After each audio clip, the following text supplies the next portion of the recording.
Good morning, good afternoon, and good evening, and welcome to Vol 7 News, folks. Today's story is about the declassification of documents of two major governments. These are the government of Spain and the government of the United States regarding the unidentified flying objects story. And we'd like to start with Spain, with this gentleman called Vicente Juan Ballester Olmos, which convinced the Spaniard government to release unidentified flying object documents or research that does not compromise national security. During 1992 and through 1995, they chose which documents were to be declassified. And today's story is about two pilots that were flying in 1974. They used to work for Iberia Airline, which is a Spaniard airline, very well recognized.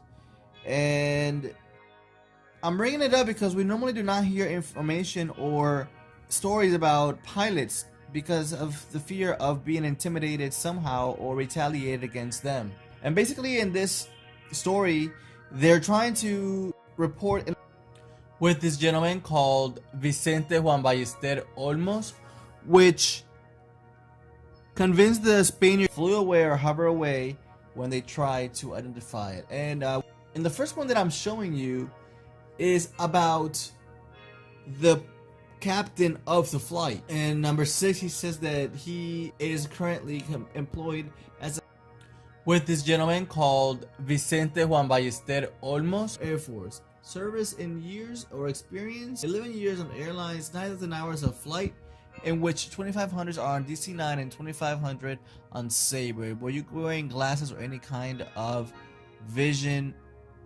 assistance? He says no, as in date and time. Well, it was 24th of November 1974, around 1950 Zulu time. Geographic description. The Iberian DA was flying over the radial 325 of VOR Las Palmas at a flight level of 70, which is 7,000 feet. At 30 nautical miles of the VGR, we saw an object that crossed through the radial approximate to 308 with direction. Geographic description. The Iberian DA was flying over the radial 325 of VOR Las Palmas at a flight level of 70, which is 7,000 feet. At the white light, very bright. Size, 2 times and a half the planet of Venus. Color, white. Number of objects, 1. With the information, no. Any tail, any trail, any escape, no. Any leak, no.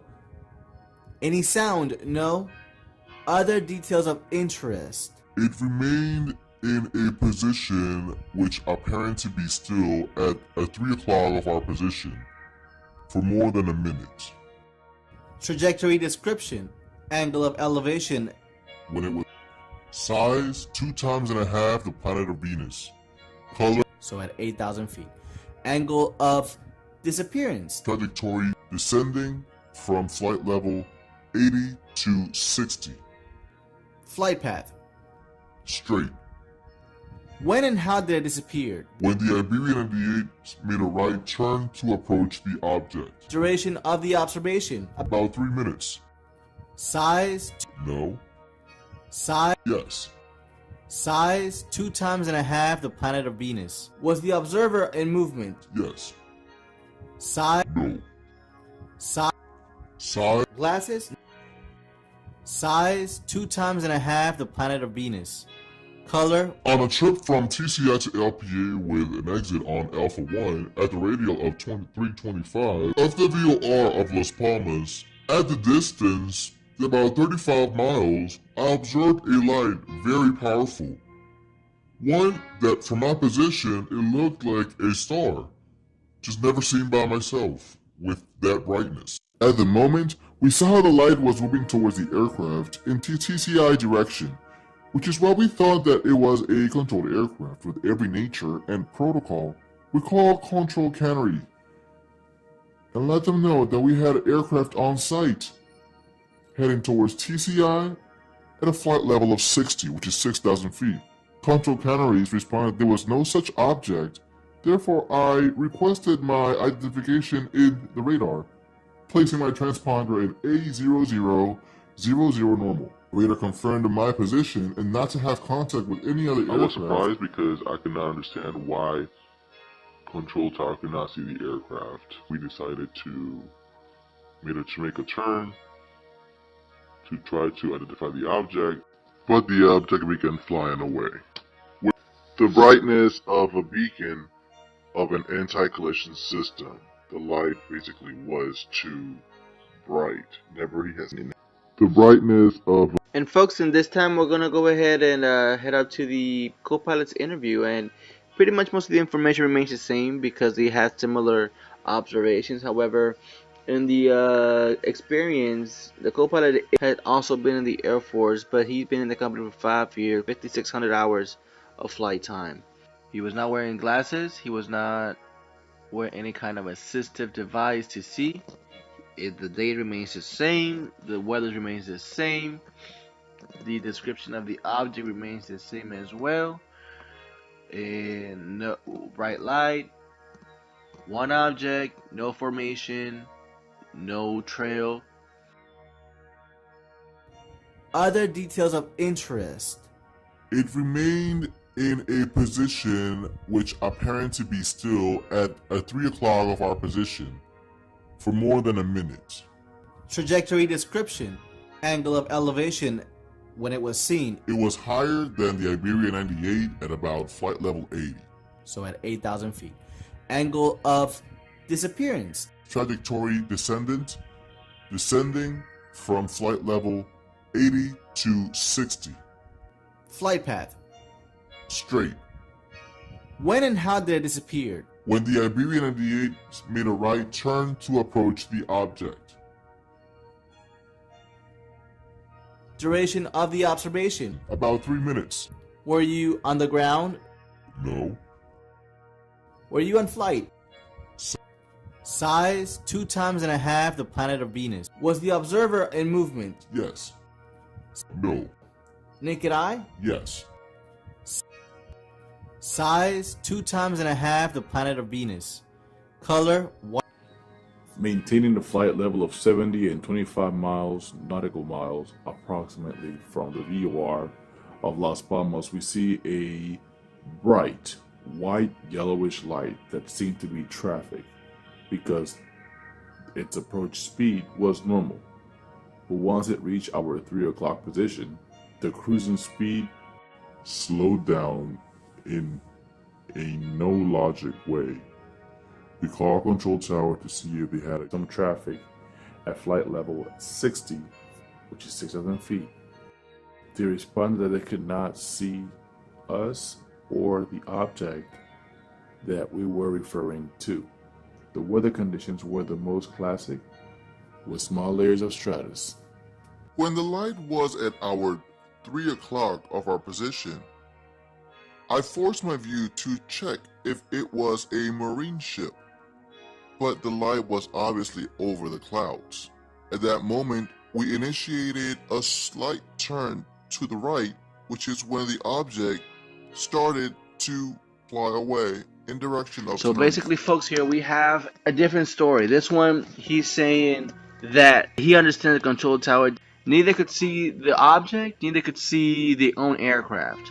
So put it this way, assuming that the pilot is wrong and that the co-pilot is right, this aircraft, or this potential UFO, must have the capability of not only not appearing in the radar, but also think about it, possibly this aircraft might have some sort of field where not even Iberia was seen in the radar. But this is of course assuming that the was indeed there, which of course you know how the government is easy to jump into conclusions, and they have declared that although both stories were very accurate and they matched pretty well, basically what they did is that they allowed both of them to make a decision of who was wrong, and then they came out saying that the co-pilot had a misunderstanding of the communication. I mean, for all we know, yes, this time, according to this, the co-pilot was wrong. The co-pilot had a misunderstanding. But what if the pilot was the one that had a misunderstanding? It doesn't say anything about recorders. And you're probably asking, how am I going to link this to the U.S.? Well, the U.S. had this project called Project Blue Book, and Project Blue Book was sold with the purpose of exploring in all kinds of UFO activity around the world, study it, and see how can that be a threat to our national security. Well, this is the third time they investigate that. This is the third study they make with the same excuse. Only this excuse was during the purpose of probably spying onto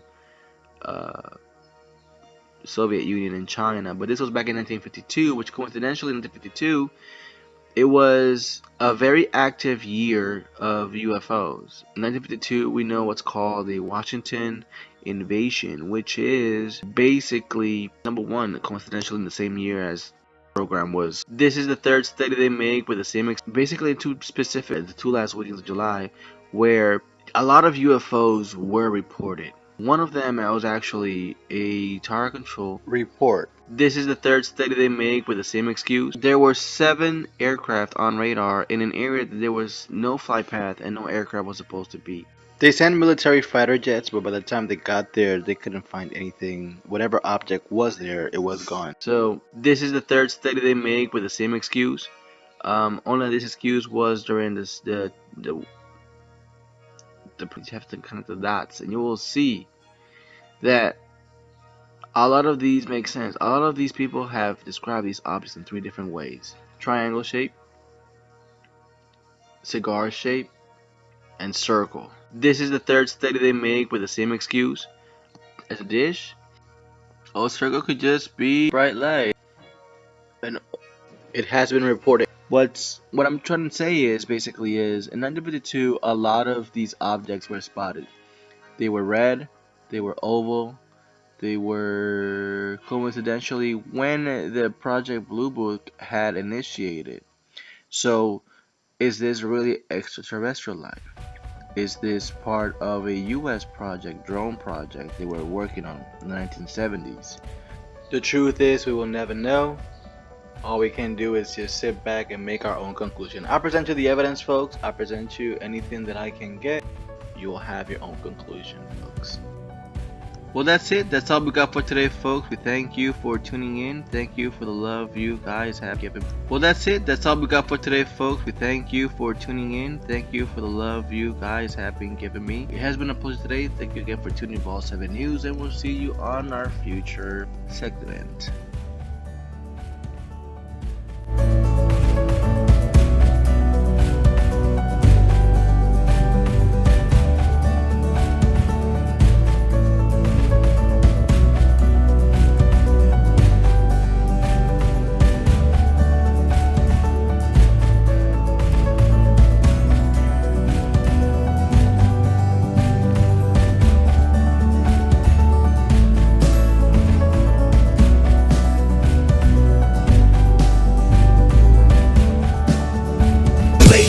Make it